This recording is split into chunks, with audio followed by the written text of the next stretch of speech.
Topic 1, Lesson 1, Meanings of Multiplication. Now in 3rd grade, you should have learned how to solve problems using addition. Well, today you're going to learn how to use multiplication to solve problems about things that are arranged in equal rows. This is our standard. This is what we're shooting for, and you should know how to do this and understand it by the end of this lesson. So for example, it says to interpret a multiplication equation as a comparison. In other words, interpret what 35 equals 5 times 7 means. And there's more to this standard, and we'll learn it as we go along. But that's what we're going for. That's what you need to understand. Our focus is how can we use arrays to understand multiplication? And that's what we need to understand. If you don't understand what an array is, let's take a look at that. An array is the arrangement of rows and columns. So if you can have rows and you can have columns and anything like that, and you can put it on your recording sheet, that's called an array. To find the number of items in an array, you multiply the number in each row by the number of rows.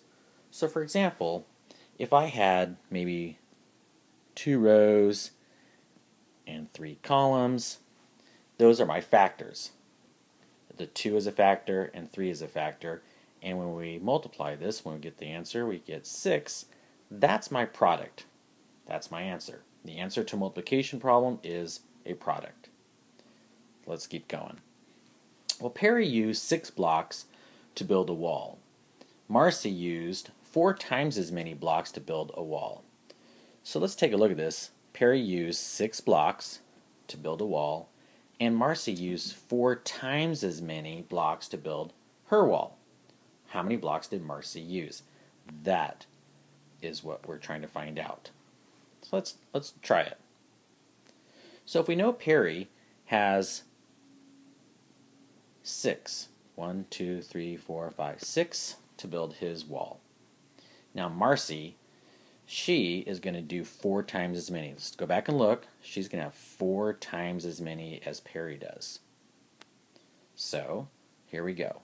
We know she's going to have at least 6. 1, 2, 3, 4, 5, 6. And she's going to have 4 times as many. So let's see here. Let's build another one. 1, 2, 3, 4, 5, 6.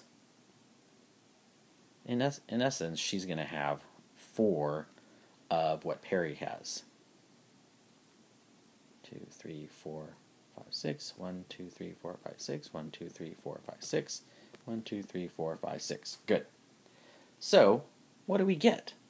Well, we can easily just solve and look at by adding them up. If we know that there are 6 here, and 6 here, 6 here, 6 here, we can add them all up, and we're going to come up with 24.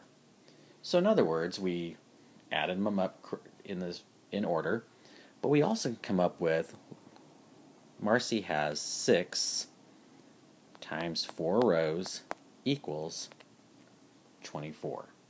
So the answer is Marcy has 24 in total. Now I want you to try this. You're going to turn off the recording, try it on your own, and come back when you think you have the answer and show your work. So here's the question. Joshua used 4 blocks to build his wall.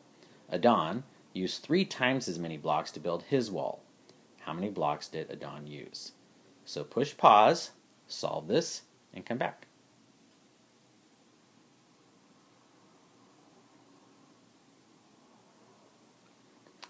Okay, so what did you get? Let's take a look at it again.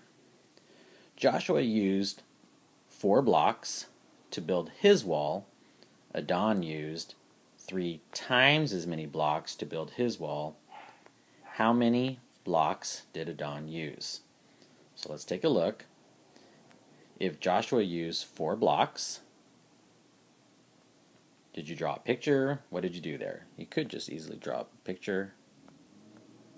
There we go. And Adon, let's take a look, 3 times as many. So Adon's going to have his 4, plus another 4, plus another 4.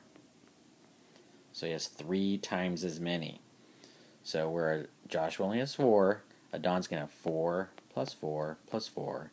In other words, his factors are 4 times 3, which equals 12. And there's his answer. That's the product. 12 is the product.